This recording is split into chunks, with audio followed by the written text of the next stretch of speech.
Welcome back to the channel. So I'm here for another video, and before I start, I'd like to say thank you for the 1,000 subscribers that I have now got.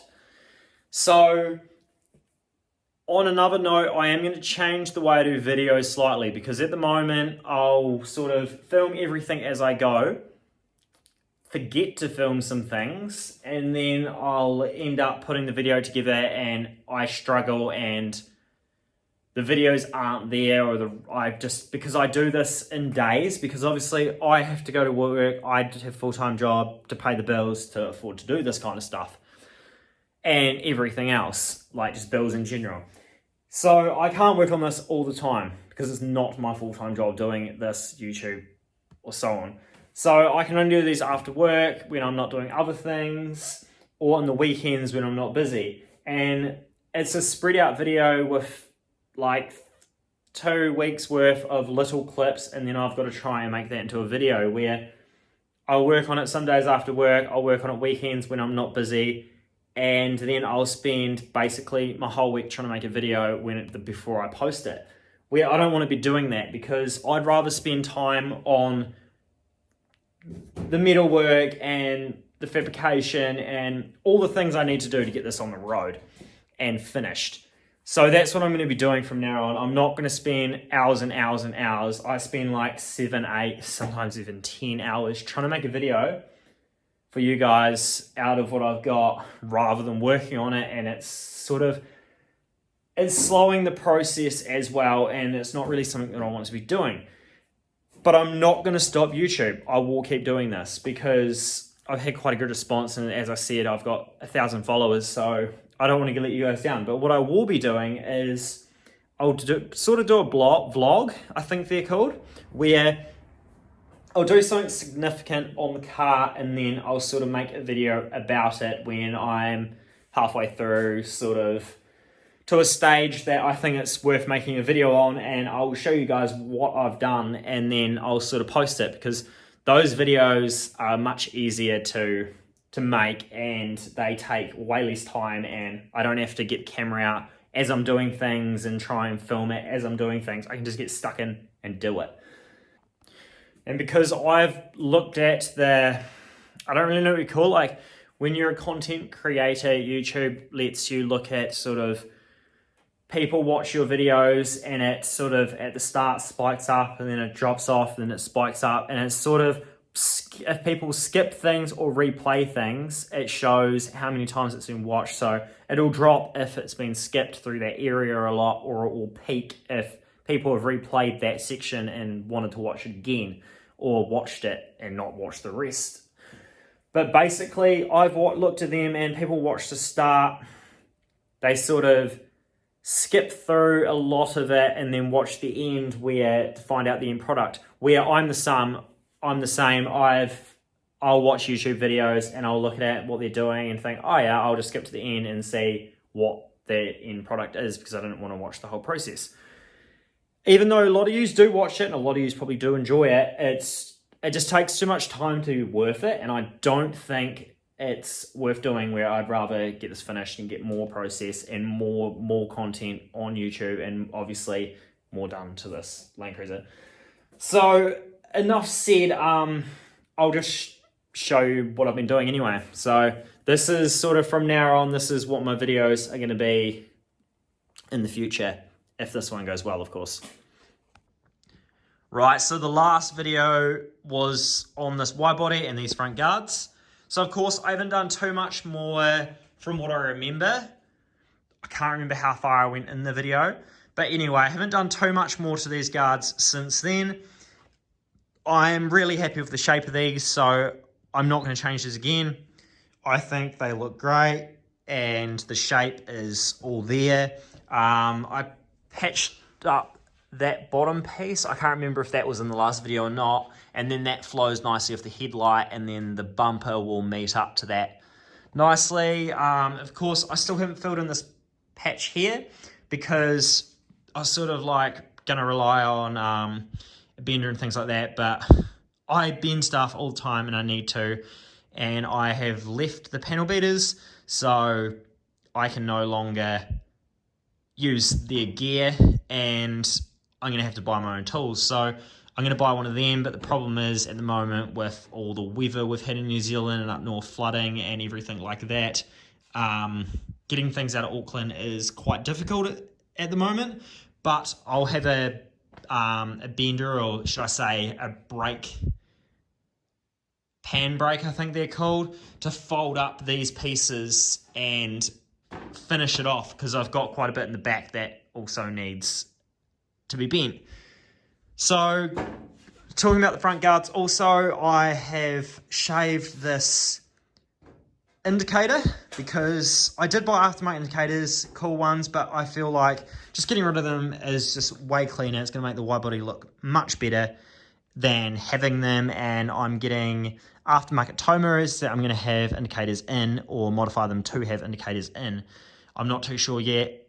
Put in the comments if anyone knows of nice looking 80 series toe mirrors, or if anyone has tried to put maybe like the new Toyota Hilux or the new 200 series or even GU mirrors on an 80 series, which is something that I'm going to experiment with, sort of the shape of this, or use this and sort of join the two together. But yeah, I'm going to be doing something like that, because there's not many options for the 80 series that I like anyway. They're all quite ugly in my opinion, and I want the indicators. But enough said about the mirrors. Back to shaving this. I'm going to also shave this. This is the factory aerial, which is no longer needed, because I'm going to put an aerial on the front bar that's going to work a lot better than this anyway, because these get snapped off all the time. And here I'm going to weld up these two. But the reason I haven't welded any of this yet is because I sort of wanted to get this right, and then the rear right, and then finish the drivers and front and rear as well, and then I can come back and sort of measure these. Even though I have the cardboard templates, it's much easier just to sort of match them without welds, and then I can sort of change things as I go if I needed to. But I'm happy with these, and I'm not going to change them, so I will be fully welding these soon. And yeah, speaking about shaving like things, blanking them off, I've also done the same to the door handles, which is quite a noticeable difference. And same with the rear, although I've welded the front and I had to panel bit up the front because obviously like the heat is pulled and things like that. But yeah, I've also got rid of the rear. The reason I have done that mainly is because, so this is a front door handle, but a rear is exactly the same. And from there, they've got this part here, which is too high and it wasn't going to work. And also, even if it was going to work, I'd need to sort of make a mechanism from here to sort of catch on to the factory latch, and the factory latch is also lifted, but we'll get into that soon. So these sat around here somewhere, yeah, about there, and you'll notice that they stick out way too high, and it would have been either coming through this, or I'd have to cut these off and redesign them, which was an option. But then I thought, I don't even like the look of the door handles, and I started looking online at lots of different door handles. I thought about putting door handles of a different car.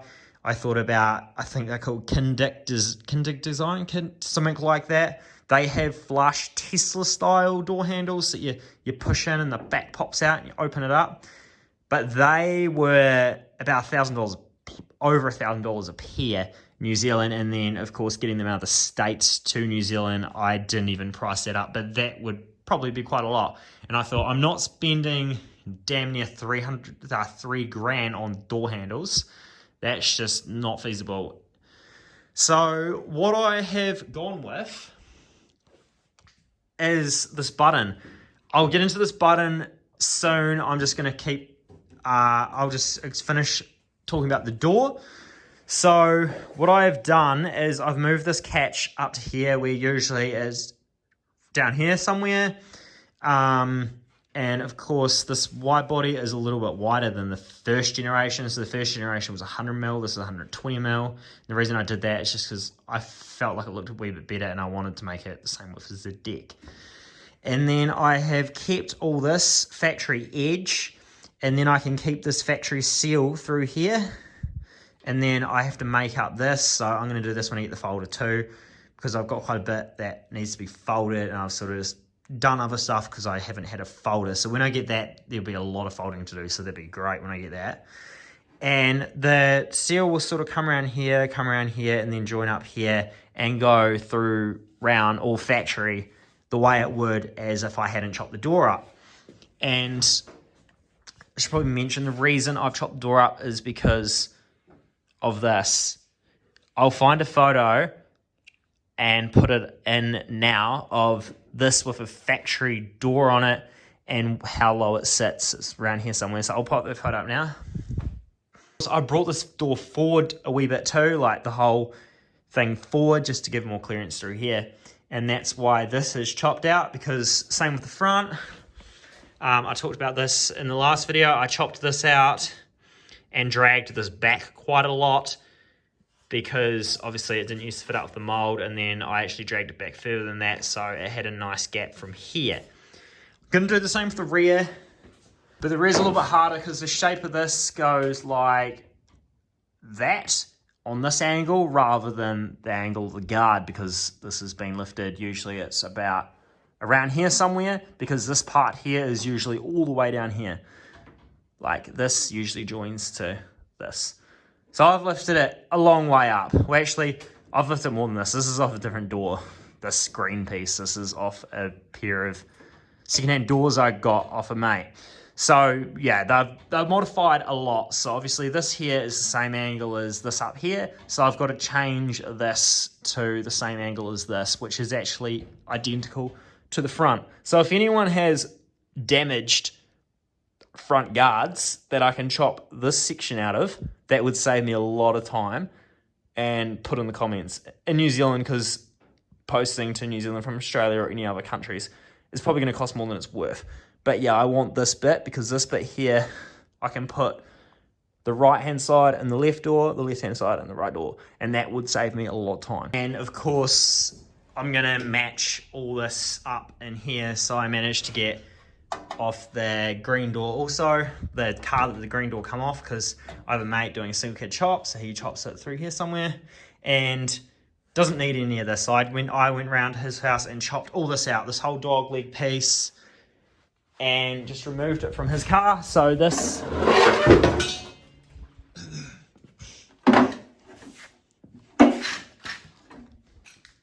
one here goes that way. This one here is a driver's side, right-hand side, and I have chopped this up to sort of fit into there. So I've got all the pieces that I need to sort of piece back together a bit higher and all different shape.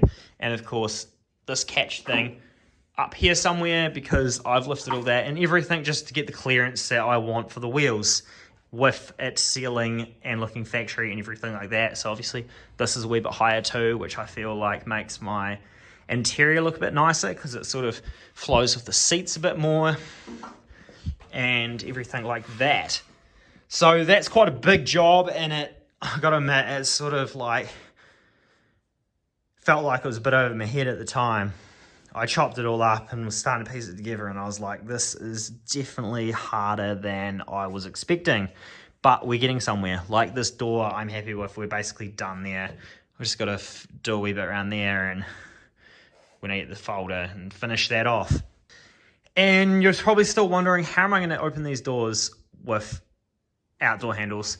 So this wee button here, and it's got a wee red light around it as well, which is going to glow red.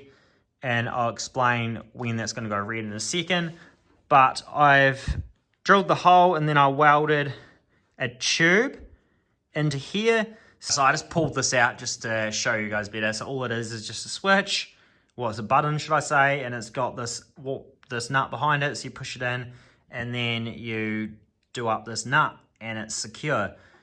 But you'll notice it's got some depth in it, and the reason is because I welded a piece of pipe in there, inserted it in, and then welded around and chopped the front off, because it's got a few shapes in there that stick out this much, and I wanted to give it a wee bit more strength. So now when you put that in, you can wind it up, and it's quite solid in there. And then of course I chopped this little square out here for the plug, or the back where it plugs in, and then the plugs will come out and they'll go through this, down this hole here. They'll run down there, and they'll run down and they'll meet at the actuator there.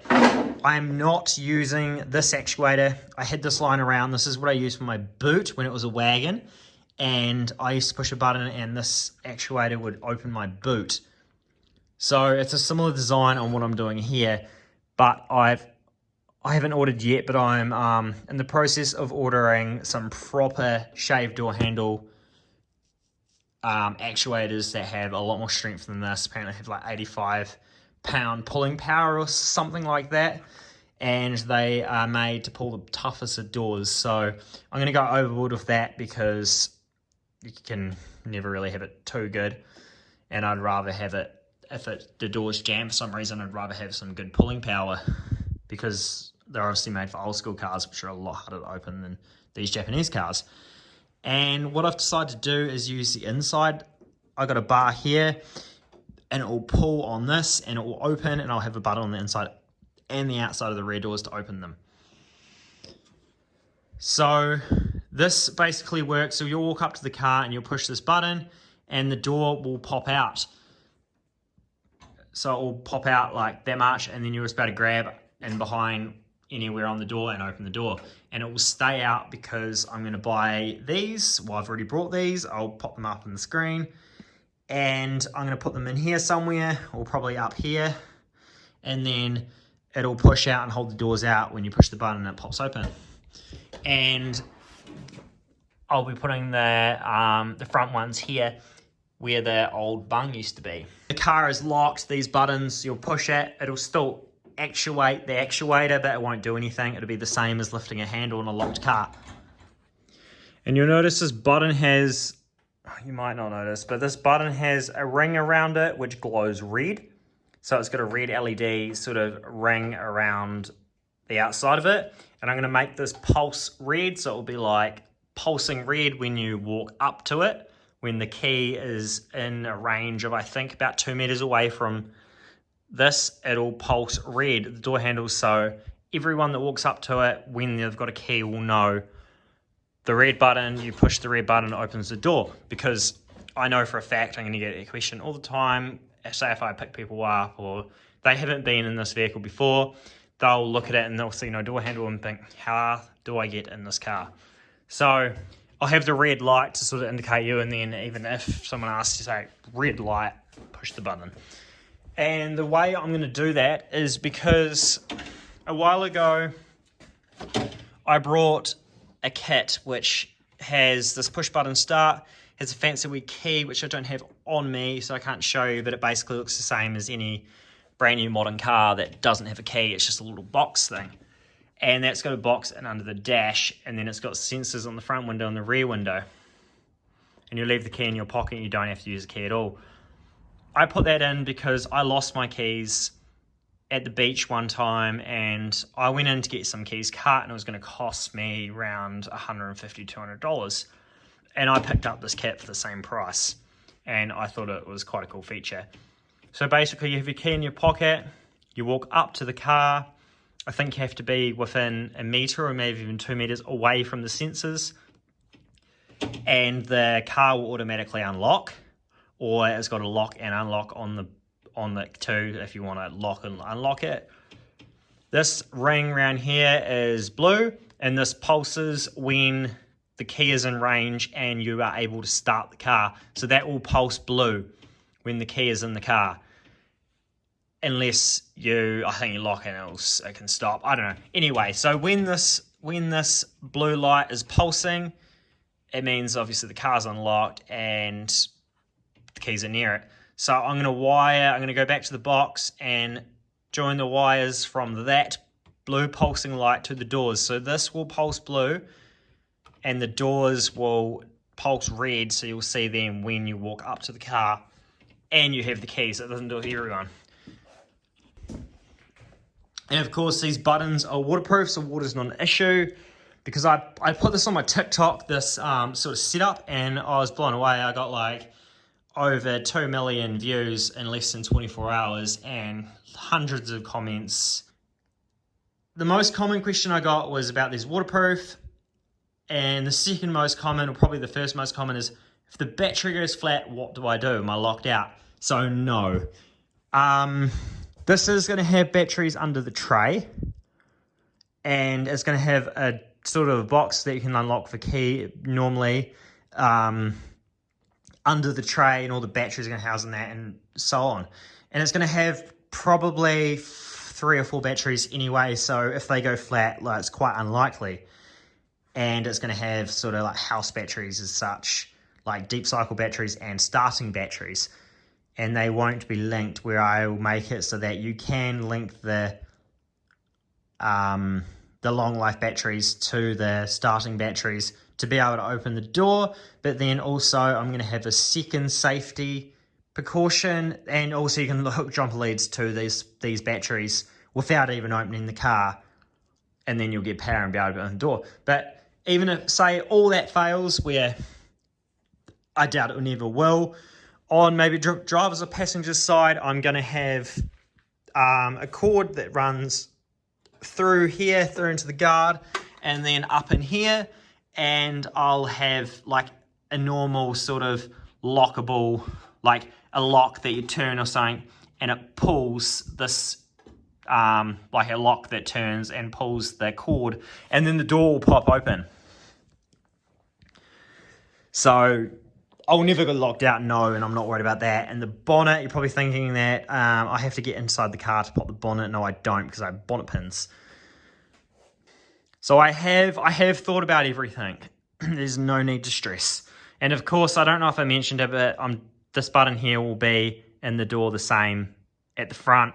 And I did sort of think about buttons. I was going to put a button there instead of there, but I thought it probably won't give that whole clean look. It might look a bit weird. I was going to put one here and one here, so like front door, rear door, but then I thought I don't really want to alter the strength of the pillars, and for the rear it's probably a bit far away. So that's why I ended up going with that, and I'm quite happy I did. I sort of come up with the idea, and then I looked online and I noticed that the Ford Mustang Mach-E's do the same thing.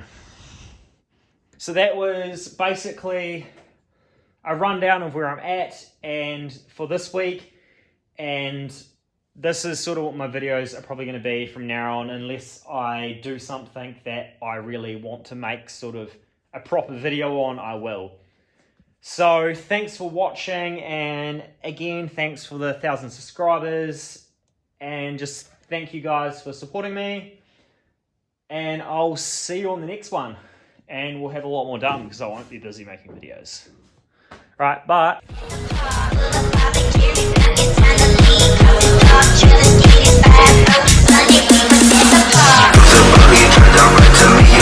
To